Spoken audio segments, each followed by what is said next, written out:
What's going on, everybody? Welcome back to the Die Hard MMA podcast. It's your boy Clint, and it's total takedown time for UFC 283. We're talking overs, we're talking unders. I broke down the whole card on Monday. You guys can check that full show out right here at Pub Sports Radio. Click under the live tab, or I'll link it in the description down below. Make sure you check it out. It was definitely a good time. We broke down every single card. Today, we're just talking about how long we think these fights will last. As always, the lines are presented to you by Superbook Sports. This is Pub Sports Radio. We be pubbing.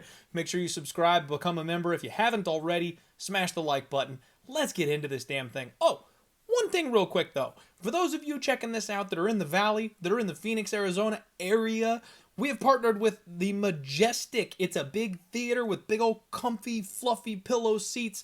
They got a bar, they got an open diner that you can order food while you're watching your movie. They're showing UFC 283 there. They've got 3 locations here in the Valley. I will be attending, and so will Superbook Sports. We're going to be running promos. We're going to be at all 3 locations on Saturday. Make sure you come check it out. Come say hello and what's up to your boy if you live here locally. We're going to be hanging out, drinking, watching the fights together, and getting some pizza in this big, awesome theater, having a good time with a bunch of other UFC fans. Definitely don't want to miss out on that. Let's get into it. First fight of the night is Daniel Marcos taking on Simon Oliveira. The total sits at 2.5 for this one.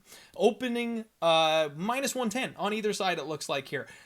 I kind of lean towards violence. You know, what we've seen from these guys, again, both these Contender Series type fighters, they always go for blood. That's kind of what they're brought in to do. I like the striking of Daniel Marcos, plays the outside, lots of kicks, very dangerous, fast, explosive. Simon Oliveira, the same thing can be said for him. He's wild. He throws spinning shit all the time. Spinning back fists, spinning elbows. He's got that quick, tight guillotine that he almost had Tony Gravely in. I think both these guys have finishing upside that doesn't go the distance, or the under 2.5 at minus 110. Let's look violence to kick the night off. I think that's why they put this fight together, is because they think it's going to be exciting as long as it lasts. I'll take the under. Ferreira dos Santos taking on Josiane Nunez, total set at 2.5, and this is where things get weird. The over 2.5 is plus 150. The under 2.5 is minus 170. Now, Josiane Nunez, she's got nukes in her hands, but she is small at 145. Ferreira dos Santos is the opposite. She is huge for 145. And she has been finished in the first round in both of her UFC fights. But she's been finished by much better competition than she's facing on Saturday. And I know Josiane Nunez has knocked a couple of heads loose leading up to this. She's got power, don't get me wrong, but at a certain point, size matters. I don't know that she's going to have the same effect on a tall, long, rangy kickboxer like Ferreira dos Santos. And it seems like the ground game really is the issue for both of them. I don't know who's going to initiate takedowns in this fight. I don't see, frankly, why either of them would. And if that's the case, we're getting a kickboxing match. If we're getting a kickboxing match, I don't see why Ferreira can't stay on the outside of this, stay away from the power left hand of Josiane Nunez. I said I felt like there was some value on Ferreira dos Santos at plus 400 earlier in the week. I know, call me crazy. But I think this over 2.5 at plus money is insane. Why do we think that a women's MMA match won't go 15 minutes when neither of them have that ability to expose the other's weakness? We saw Josiane get Nunez get taken down, put on her back. Yes, she's got dangerous submissions off of her back, but she didn't have any offensive wrestling to speak of, and she doesn't go for takedowns. Ferreira dos Santos is the same story. We saw her get taken down by 2 solid grapplers in this division. We've never seen Josiane Nunez shoot for a takedown her entire UFC career. On the feet, they're both very adequate. I think we're getting a 15-minute kickboxing match, and women's MMA is usually minus 300 to the over 2.5. I might take a shot at this plus 150 at the over 2.5. Nicholas Dalby taking on Warlley Alves. Total is 2.5 again. The under is minus 115. The over is minus 105. And I do like that under. What we've got is Warlley Alves, a guy who is kind of a Jekyll and Hyde fighter. He either shows up or he doesn't. When he shows up on point, he blows through his opponent. He's got sick finishes, big power, tight squeeze, good jiu-jitsu. He's got it all. But if he gasses out, or if he just doesn't show up at all on that particular night, he gets blown through by his opponents. Now, Nicholas Dalby is not the most credited finisher in the entire UFC, but he does have explosive power from the outside. He does have a decent wrestling game. He does have decent submission offense. And if his opponent is exhausted and tired and beaten and broken in the third round, he has a chance that he can finish at that point. Give me the under 2.5, minus 115. I do think that fight gets done inside the distance. Ismail Bonfim taking on Terrence T-Rex McKinney. A 1.5 for this one, and y'all know what's going on here. The under 1.5 is juiced to -205, and that's because T-Rex simply does not get over the 1.5 round mark. He barely gets out of the first round, and if he does, he is not long for this world. If T-Rex doesn't finish you early, he's more than likely going out on his shield very shortly thereafter. Now, in interviews, he said that he's been working on his game. He's been working on his cardio. Once he patches that hole up, he's going to be a problem, and maybe that is true. And Ismail Bonfim is a counter striker. He's a guy that likes to back up, play it safe, play the range, and then punish his opponent when they make a mistake. So believe it or not, I kind of think this does go over 1.5. I think T-Rex is going to come out with a little bit more of a solid game plan, maybe rely on his wrestling, maybe slow the pace down. We see that little fighter IQ evolution that we see these young fighters that just don't have a ton of experience go through at some point. I think that happens this weekend. Maybe it doesn't. It's T-Rex. He could nuke the guy in the first round. That's just kind of how he fights. So I could be completely wrong here. But I think Ismail Bonfim is going to look to drag this fight deep. And I think Terrence McKinney understands that he needs to not just be a round one or bust fighter moving forward. I kind of think the over 1.5 at +180. It's another one like last week. Whoo boy, we told you last week that the over 1.5 in that Abdul Razak Al Hassan fight, that was going to be the one that made you sweat buckets if you pulled that trigger. They made it to round 2. They didn't get over the half round that you needed to cash that ticket. So was there value on the number? Maybe a little bit, but it still wasn't the winning ticket. That might be the same way for this one too. We might get out of round 1, but still not quite get over that half round mark in that second round. So I'm going to lean over 1.5 at +180. Don't know if I'm getting to the betting window. Cody Stamann taking on UFC newcomer Luan Luis Lacerda. Another 2.5. The over is -210. That makes sense to me here. Cody Stamann is a decision machine. We saw him kind of fall in love with his hands. And not fall in love with his hands. He had an opportunity to finish with his hands last fight out. He had a chip on his shoulder after a couple of really tough matchups. So it makes sense. He was able to get his wounded retirement age opponent out of the octagon relatively easily last time out. But that's not what he's dealing with here. He's dealing with a much more well-rounded, a much younger, better opponent. Maybe not more well-rounded, but he's got more tread on the tires. This kid is much younger and he's got much more of a future in the sport, not as much damage on him. So I don't think Cody Stamann's going to bop this kid up with his hands and get him out of there right away. In fact, I think he might have to go back to relying on his wrestling the way he has in his past for the most of his career. So I think we're going to see this thing go over. I think over 2.5, -210 is probably the way to look for Cody Stamann. Jailton Almeida taking on Shamil Abdurakhimov. Another 1.5 here. We've got the over 1.5 is +240. Oh, baby, under 1.5 is -280. So what we have seen from Jailton is he's a 205er moonlighting at heavyweight because he can. The heavyweight division is just so weak at this point. He's running through these guys without any effort. Why cut the weight? Doesn't make sense. He'll just take the wins and the paychecks. I get it. Shamil Abdurakhimov is on an 0-3 run right now. He's gotten 3 losses in a row, all by round 1 knockout. But they're all to the biggest punchers in the heavyweight division. Jailton Almeida is a submission guy. He's a grappling specialist. He's maybe a ground and pound guy if he can get you down there. But we saw Shamil Abdurakhimov just a couple years ago really drag some of these higher echelon heavyweights to 15-minute decisions. This guy has been crazy durable his entire career, and it's only been these last couple of fights, these last couple of years, that he can't quite hang with these young bucks. But again, it's the biggest power punchers in the division that are clipping him and catching him and putting him down. I'm very, very tempted on this over 1.5. +240. A Shamil Abdurakhimov over 1.5 instead of a 2.5 because this guy always went to decision. I would be very tempted to take that shot. Now, Jailton did go ahead and make mincemeat of Parker Porter, but I don't think Parker Porter was anywhere near the skill level of Shamil Abdurakhimov in his career ever. So this is a big jump up in competition. Even though the UFC wants Jailton to win this fight, they want Jailton to get the highlight reel finish over a big, well-known, respected name in the industry. I think it might be a tougher order than people are anticipating. I've talked about how I've got questions about Jailton. Don't get me wrong, I'm not trying to fade him here. I do think he wins this fight. But I think it might be a cage control fight. I think it might be a fight where he gets on top of Shamil and spends some time making sure he stays in the right position. I think it's a fight that Shamil might even defend a couple of takedowns, and maybe Jailton has a little bit of adversity for the first time in his UFC career. I do think Jailton's going to win. Maybe he gets that finish in the second round. It might even be in the third. Maybe this is a decision. But I kind of have a hard time seeing Gelatin just get him down one time and spark him in that first round because he doesn't punch that way. So I kind of am tempted on this over 1.5 at plus 240. If Shamil can just hang on there for 7.5 minutes for me, I think we got a nice juicy plus money ticket, and I'm very tempted to go to the window with that one. Mounir Lazzez taking on the other Bonfim, Gabriel Bonfim. A total set at 2.5 for this one. The over 2.5 is plus 130. The under 2.5 is minus 150. And I'm not quite sure what to make of this one. Mounir Lazzez is a very technical striker. I love what the guy brings on the feet.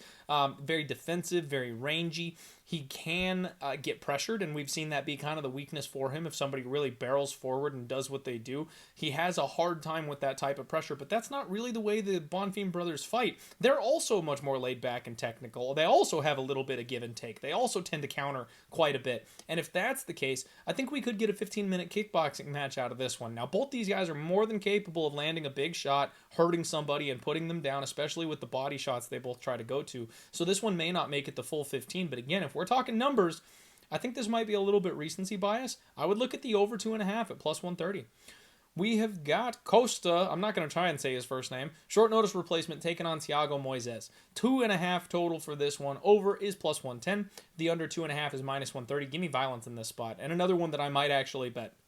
Costa on short notice, kind of a wild man, a shoot-the-box fighter that wants to come out there and force his opponent into a gunfight. Thiago Moisés, I think he's got this kid covered everywhere as far as skill sets are concerned, and he should be able to get this guy out of there. If he really is who we think he is, he should have no problem dicing up a short notice Costa. Now, if he slips up and makes a mistake, we've also seen Thiago Moisés finished and hurt himself. Why can't Costa get this thing done either? Give me the violence. Under 2.5, minus 130. I like that.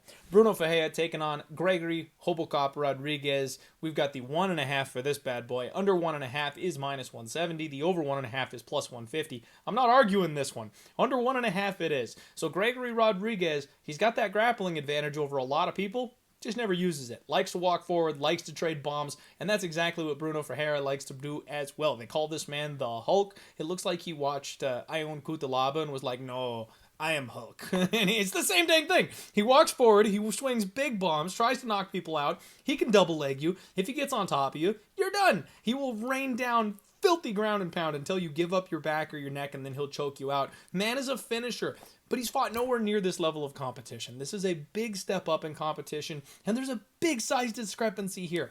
I also don't trust Gabriel Rodrigues' chin. A lot of people have talked about parlaying him up in this spot. He should win this fight. He really should. But he also has been wounded and clipped and hurt a lot. I don't trust that he's going to be able to avoid that necessarily against a wild man in Brazil on short notice. Give me under 1.5. I mean, the minus 170 is pretty steep, but I don't see how this fight gets out of the first round. Frankly, I don't see how it gets out of the first 3 minutes. Ihor Potieria taking on Maurício Shogun Hua, or the ghost of Maurício Shogun Hua. The total is 1.5. The over 1.5 is minus 115. The under 1.5 is minus 105. And based on what we saw from Shogun in his last fight against OSP, you might want to take that over 1.5.